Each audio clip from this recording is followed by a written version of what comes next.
खरं तर देवेंद्रजींनी सर्व सांगितलेलंच आहे। मी फक्त एक खुलासा करू इच्छितो की मी माझ्या वेगळ्या कामाच्या करता दिल्लीला गेलो होतो। मी कोणाला भेटायला गेलो नव्हतो। तुम्ही मस्त चॅनलवाल्यांनी दादाला आज भेट नाकारली, उद्या भेट नाकारली। मी भेटायलाच गेलो नव्हतो तर भेट नाकारायचा प्रश्न येतो कुठं? मी गेलेलो होतो। या सगळ्यांनी माझी पत्नी सुनेत्रा पवारांना राज्यसभेवर सभासद केलेलं आहे। त्यांना 11 जनपद तो बंगला अलॉट झालेला आहे। मला कुठलाही जरी गव्हर्नमेंटचं घर असू द्यात, आमचं स्वतःचं घर असू द्यात, मला नीटनेटकं लागतंय आपल्याला सगळ्यांना माहिती आहे। आणि म्हणून मी तिथं आर्किटेक्टला घेऊन काय नियमामध्ये गोष्टी करता येतात ते एक गोष्ट होती। आणि प्रफुल्लभाई आणि आम्हाला आमच्या केसेस ज्या चाललेल्या आहेत त्याच्याबद्दल मी कधी वकिलांना भेटलेलो नव्हतो। नेहमी प्रफुल्लभाईची इथली जबाबदारी दिल्लीची पार पाडायची। आपल्यालाही माहिती आहे काल पण तारीख होती ती पुन्हा पुढे ढकलली काहीतरी आमच्या चिन्हाची। तर तो पण एकदा विषय तो संपावा। तो आमचाही विषय तिथं सुप्रीम कोर्टामध्ये प्रलंबित आहे। अर्थात सुप्रीम कोर्ट त्याच्यामध्ये सगळ्यांची बाजू ऐकून घेऊन योग्य पद्धतीने निर्णय देईल।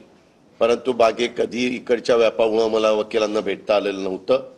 त्यांनाही भेटणं अतिशय गरजेचं होतं। आणि अजून एक जवळच्या व्यक्तीचं नाते लग्न होतं। अशा 3 गोष्टीच्या करता मी गेलेलो होतो। आणि तिथं गेल्यानंतर थोडासा इथल्यापेक्षा आराम मिळतो।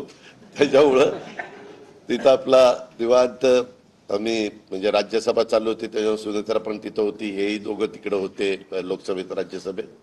आणि म्हणून मी गेलो होतो। त्याच्यावर ते पहिल्यांदा डोक्यातनं काढून टाका मी कुणाला अमितभाईंना किंवा कुणाला भेटायला गेलो होतो। कारण आमची आधी चर्चा एकनाथरावजी, देवेंद्रजी आणि आम्ही गेलो असताना त्यावेळेस झालेली होती। आणि तशा पद्धतीनं आता सगळ्या गोष्ट उद्याच्या शपथविधीच्या संदर्भामध्ये देवेंद्रजींनी सांगितलेले आहे। आम्ही सगळेजण मिळून महाराष्ट्राच्या सर्वांगीण विकासाच्या करता मनापासून प्रयत्न करू।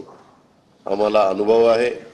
या अनुभवाचा फायदा राज्यातल्या सर्व समाजाला, सर्व जाती घटकाला कसा करून देता येईल।